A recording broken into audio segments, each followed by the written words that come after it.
Donald Trump's second term has begun. Following the president's inauguration on Monday, he's expected to mark his return to the White House by unleashing a flurry of executive orders and directives in the next few days. Much of the initial focus will be on what is happening inside the United States, but the rest of the world is also waiting anxiously to see how Trump's second spell in office unfolds. Will he follow through on his campaign promises to impose sweeping tariffs on US imports? How will his administration deal with Russia and China? Is the former reality TV host really serious when he talks about the United States annexing Greenland and reclaiming the Panama Canal, possibly by force? More broadly, does Trump's return spell the end of the US-led international world order? How will European countries and other long-standing US allies respond? And is this the end of global cooperation to combat climate change?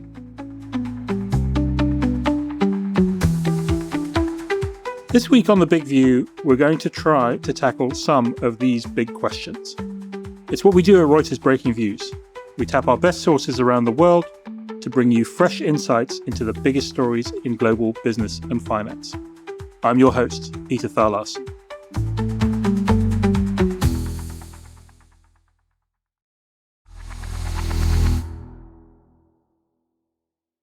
To help tackle these questions, I've invited Hugo Dixon onto the show. Hugo is commentator-at-large at Reuters, writing regular columns on the most pressing geopolitical, financial, and economic topics of the moment. He founded Breaking Views 25 years ago and was its editor until 2012, subsequently founded InFacts, a journalistic enterprise making the fact-based case against Brexit, and campaigned to help developing countries make the transition away from fossil fuels. And just to be clear, we recorded this conversation just before Trump's inauguration.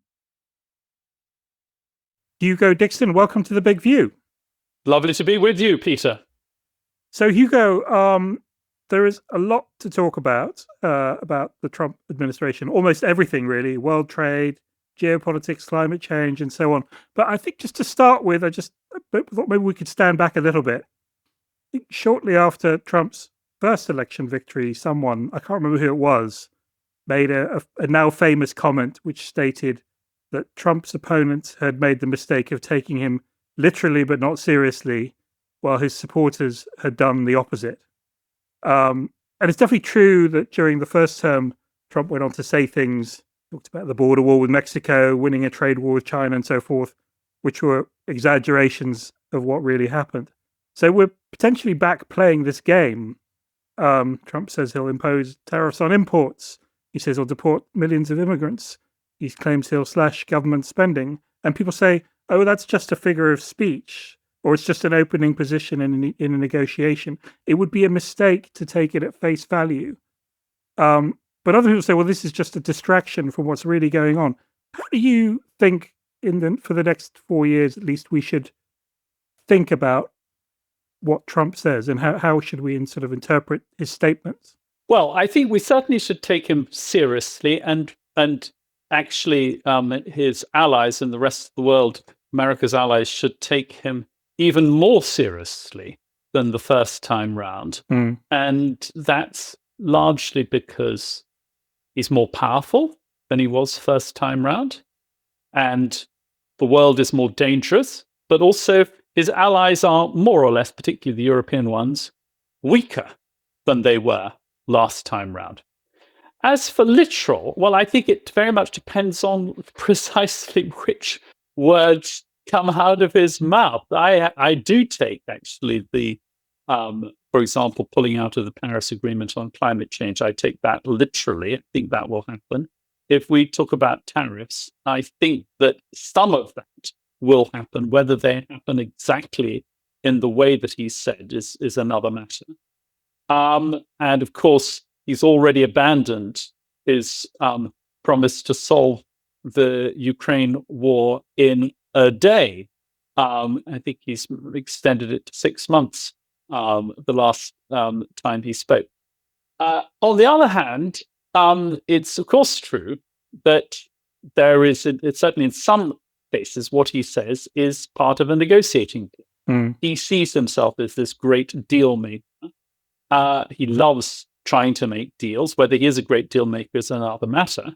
But he certainly knows that if you go in with what you want to get, you don't get it. So you ask for 2 times what you want or 5 times what you want. So, for example, he said he expected NATO members to spend 5% of their GDP on defense. Well, that is clearly not to be taken literally. America itself only spends something a little bit over 3%. So, but on the other hand, a lot of the NATO members, still some of them, particularly the Germans and the Italians, are below, and the Canadians are below the 2%. So see that as an opening shot, maybe to get everyone up to 3%.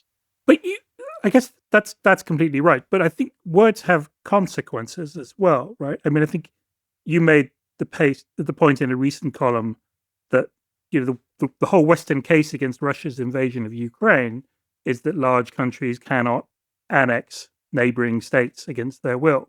So when Trump talks about annexing Greenland or Canada becoming the 51st state of America or something, on the one hand, you could sort of say, well, he's not being serious. But on the other hand, he's sort of undermining the US-led alliance's sort of position against countries like Russia and China, wouldn't you say? Well, indeed. And that is where I do think there's a difference between Canada, where he went out of his way to say he wasn't threatening military force, and Greenland and Panama, where he went out of his way to say he couldn't guarantee that he wasn't going to resort to military force. And even if that is part of a negotiation, and I don't think that we'll see an invasion of either of those places, but I do think it is extremely damaging. And it's extremely damaging for, particularly for the West. I think it's also damaging for the world, because I think a dog-eats-dog approach to how the world operates, even if we've had quite a lot of big powers throwing their weight around, even in the sort of era when everyone was supposedly following the rules, to actually have the biggest dog saying it's fine to throw your weight around, and even in the days when America was throwing its weight around, in the Cold War, or indeed in Iraq after the end of the Cold War, it pretended that it was doing everything according to international law. I don't think there's much of a pretense of that with Trump. Yeah, no, I think that's exactly right. So, but it's also true that Trump is, as you said earlier, when Trump is transactional, he sees himself as a deals maker. That's kind of his approach to most of these issues. And there is an argument that some Trump supporters put forward that actually wielding a stick can sort of force people to the table, and that actually being the sort of the throwing your weight around, as you say, can actually deliver better outcomes. I think one of his advisors, I think you referred to this, called it peace through strength. How should we think about that as an argument for his approach?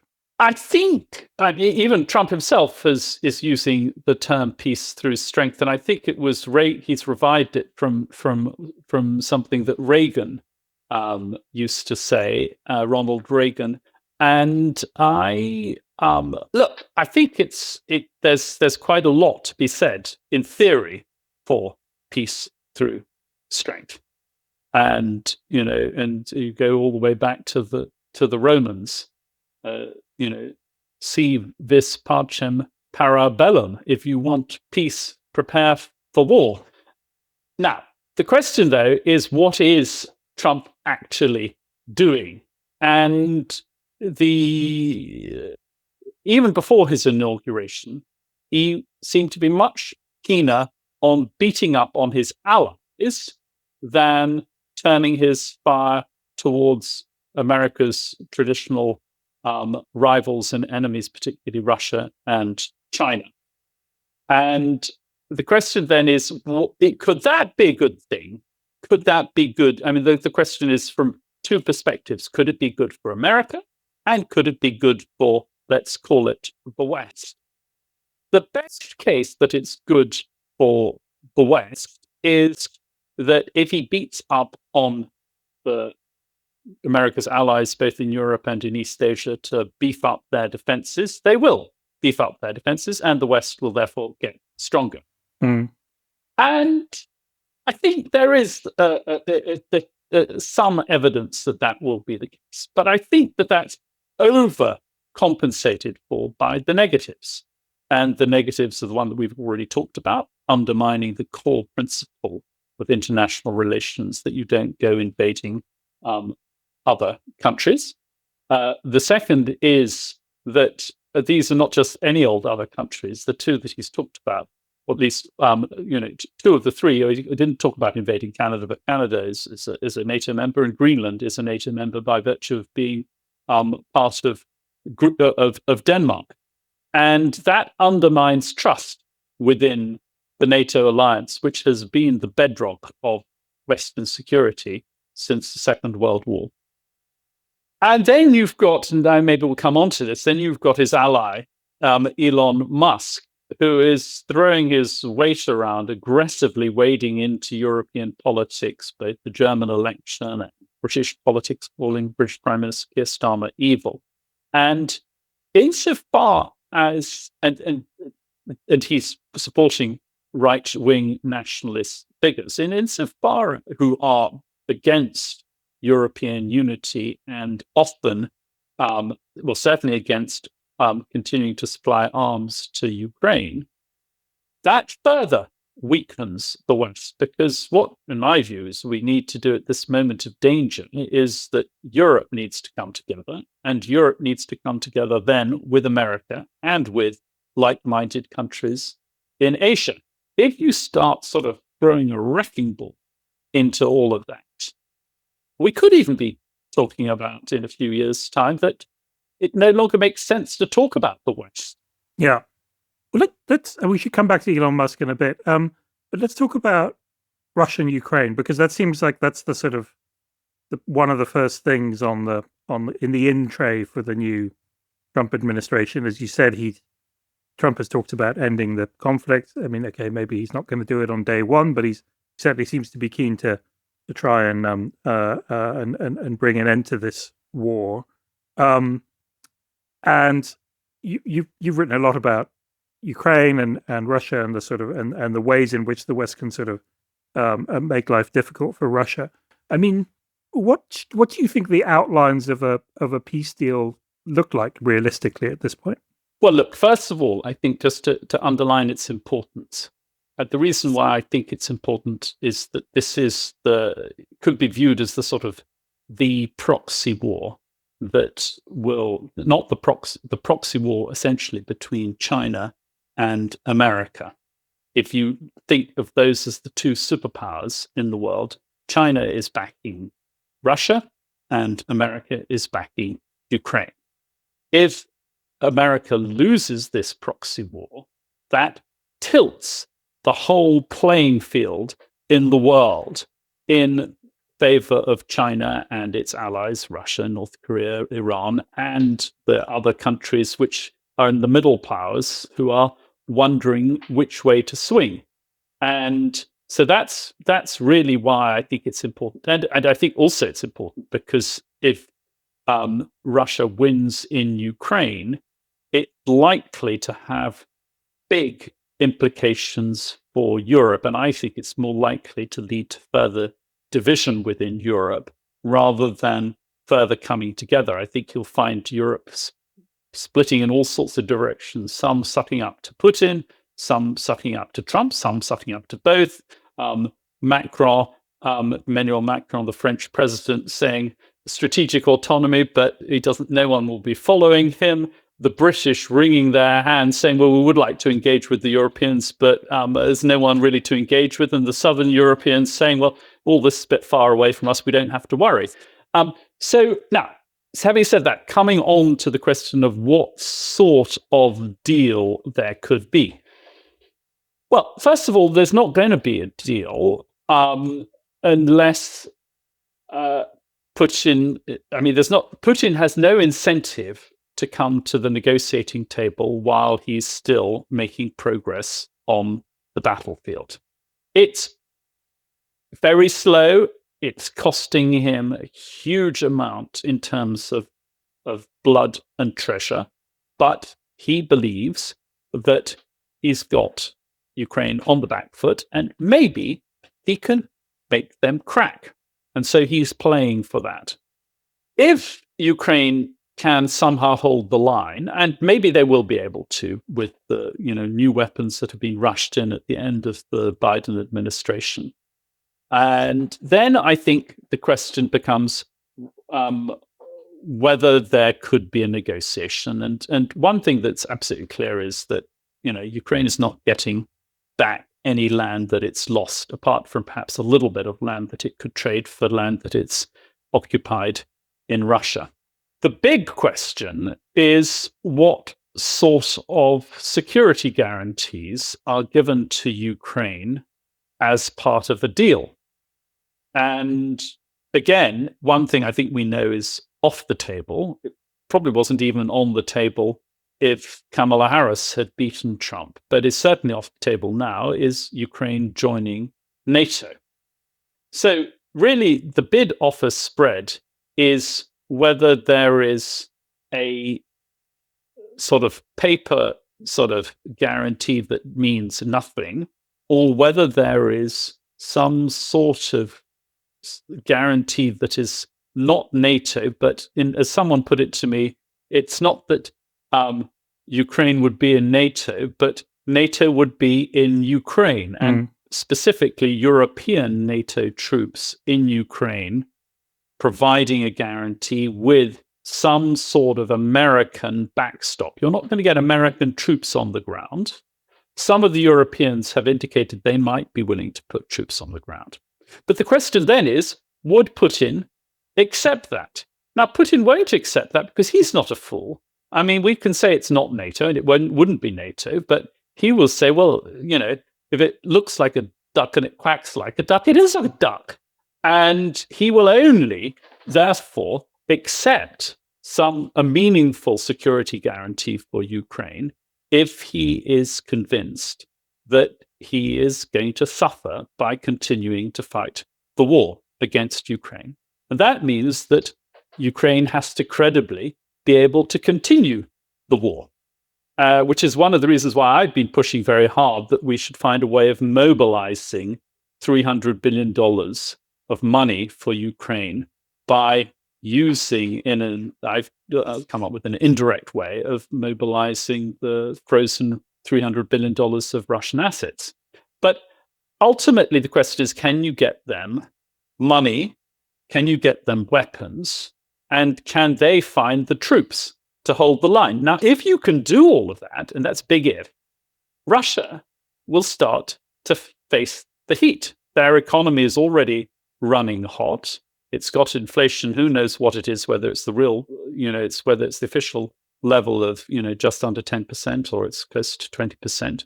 There are signs that there could be credit problems building, and they're running out of weapons and they're running out of troops, and they're even running out of butter. And so if you can keep the pressure on, and particularly if you could tighten sanctions, and there are reasons now to believe, and again, one of the things that the Biden administration did in the last days was to tighten the sanctions on the shadow fleet that Russia uses to transport oil around the world. So if you do all of those things, then maybe you could convince Putin to come to the negotiating table, and to agree some sort of ceasefire along the current ceasefire line or the current battle line or something like that, and meaningful security guarantees, and the meaningful provided by the West. But he won't agree that if he thinks that the West and Ukraine is weak. And if he doesn't agree that, and if Trump agrees, which is, I think, the big fear is that Trump sells Ukraine down the river, and which basically says, okay, Putin keeps this part of Ukraine, and you don't really get a meaningful security guarantee because Putin says he won't accept it, then effectively the rump Ukraine becomes very quickly a Russian satellite state, and I think there's very little chance of it then being included inside the European Union. There's very little chance of getting people to invest in it. There's very little chance of cleaning up the corruption. There's very little chance of reversing the brain drain, and it becomes a very unpleasant, nasty place to live, and also a threat to Europe on our doorstep. I would add, it would also add to Putin's capacity to produce arms. Yeah. Because if he could somehow get control of Ukraine, Ukraine has developed a very large arms industry of its own. Yeah. So good reasons there to kind of keep the pressure on.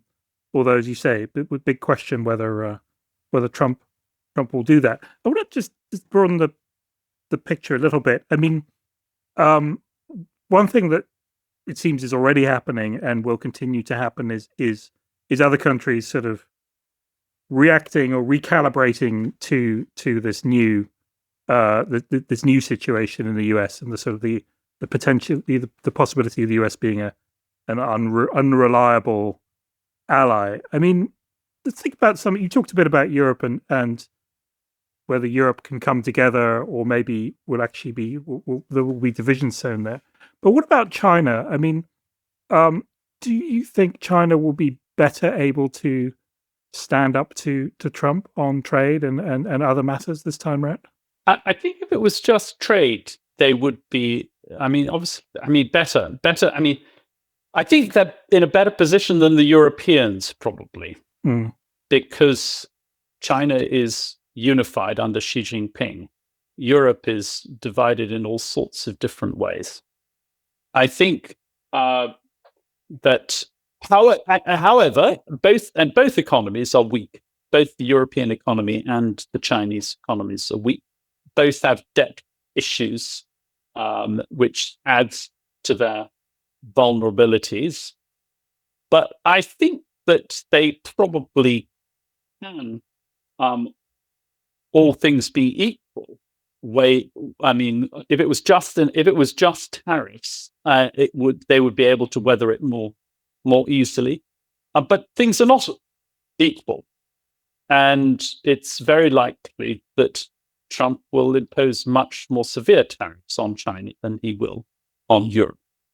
There is an outside chance he'll do a deal, but and that he'll do some sort of managed trade deal and to get the Chinese to buy another $100 billion of American goods, and he say, job done. But the problem is that there is also a security dimension, and this is the one thing which there is sort of pretty much consensus in America about, is that China is their long-term threat. And we've just seen one of the last things that the Biden administration did was tighten up on exports of AI chips, not just to China, but elsewhere too. But China is very much in the focus there. And it's, I think, very likely that Trump and the people around Trump, like Waltz, his national security advisor, Rubio, his secretary of state, they really are China hawks. And so there is a desire not just to, put on tariffs in order to deal with the deficit issue, trade deficit issue.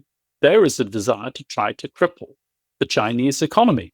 But some of the other countries may feel slightly differently about China in this new world. You think? I mean, is there a scenario here where the Europeans, for example, if a Trump administration is being difficult with tariffs and other things, and with respect to Ukraine, or think about Japan and South Korea, for example, is the US a less reliable ally? Do you foresee possibly a sort of a shift where some parts of the world feel like they have to be more friendly towards China because they can no longer rely on the US? I think that could happen, but I think it's more likely that they will feel they have to suck up to Trump, because Trump will basically, at that point, he won't just be wielding his tariff stick. He'll be saying, well, I'm not going to defend you then. Mhm. And the problem is that Japan and South Korea, they can't, they're very weak vis-a-vis. I mean, Japan vis-a-vis China, but South Korea, particularly vis-a-vis North Korea, very weak. Without American defense, they're sitting ducks. Neither of them has nuclear weapons. Western Europe they're talking about reinforcing their defenses, but again, they're pretty weak.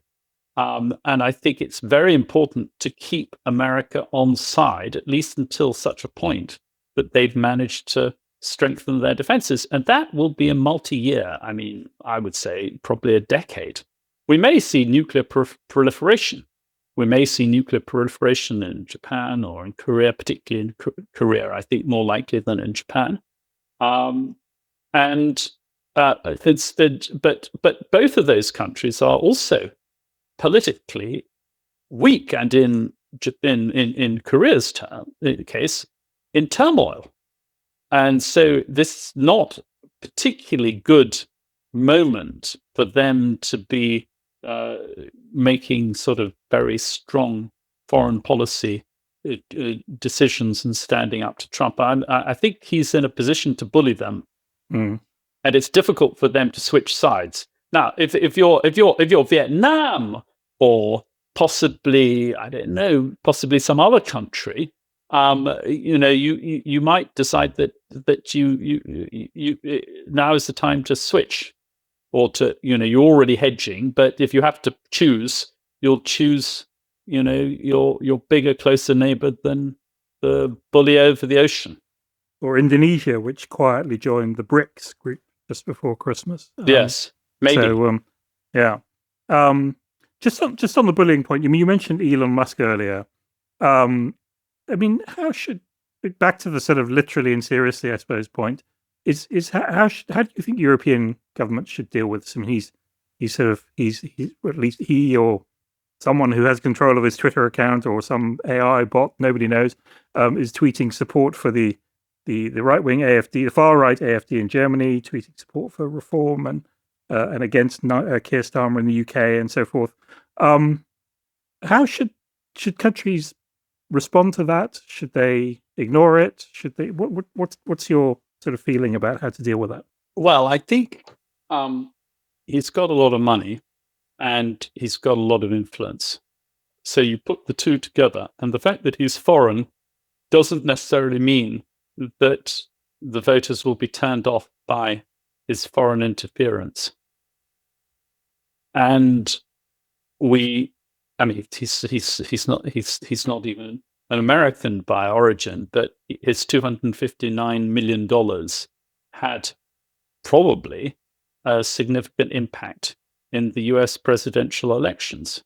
So I think people do need to take it fairly seriously. Now, what do they do? I mean, there are laws, and apply the law. There are laws to do with the use and abuse of the internet, and there are laws to do with election funding. And the European countries and the European Commission should apply the law, and they should apply it in an impartial way, neither out of hatred for Musk, nor should they pull their punches out of fear. But of course, some of them will be afraid, because there's always the fear that they attack Musk, and Musk tells Trump, well, look, this particular political leader, and we've got to get rid of them. They're our enemies, and Trump comes and supports Musk. We don't know that he's going to do that, but that is, of course, the fear that there will be. But I think that Europe, on this case, they just have to apply the law and to do it impartially. Okay.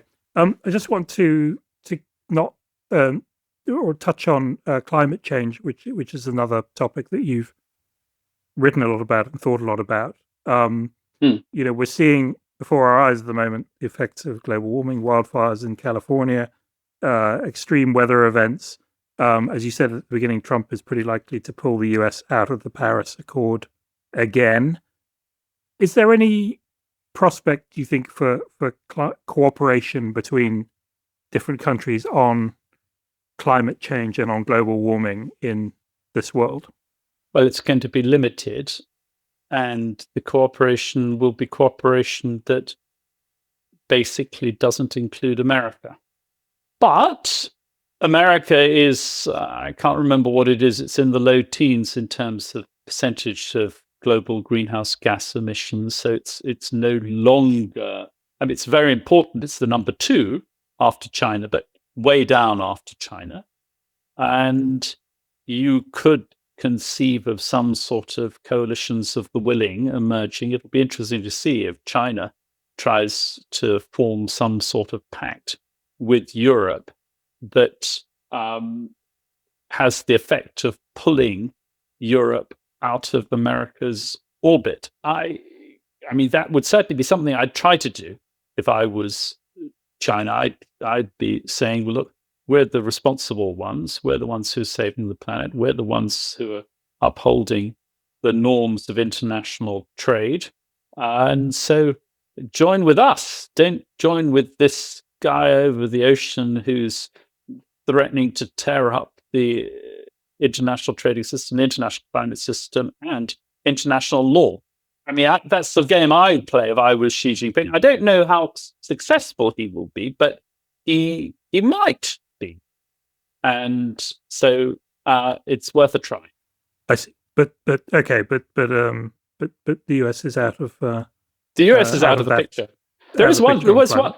I don't know if we have time for one other thing, but one other thing I'd just add to this. We've talked about tariffs and things like that, and obviously they have a big potential impact to the world economy. But possibly even more important, or certainly as important, maybe as tariffs is, and this is something where I think we should take Trump seriously, is that the US deficit, which is all trade budget deficit, which is already high, isn't coming down and might be going up. And bond yields have certainly gone up as a result. And they're not just US bond yields, but European bond yields are going up. And in fact, global bond yields are going up. This is very bad news for emerging markets. But it's also bad news for Europe, when a lot of governments are desperately trying to find money, as we discussed, defense, climate change, and they're now having to spend more on their interest payments. And there's a risk that the bond vigilantes might whip them if they don't. And this is a very nasty moment, I think, in European governments. We see this in the UK, for example. And there is a risk that there'll have to be some fiscal tightening as a result. And one of the consequences of the fiscal tightening is that the governments will become unpopular. And one of the consequences of governments, particularly sort of centrist, centre-left, centre-right governments, becoming unpopular, is that at the next election, we'll find the far right does even better. Yes. Well, Hugo, on that optimistic note, I think we probably have to leave it there. We've covered a lot of ground, but this was really fascinating. So thank you very much for taking the time, and we will continue to read your thoughts on this and many other things in the weeks and months ahead. Thank you, Peter.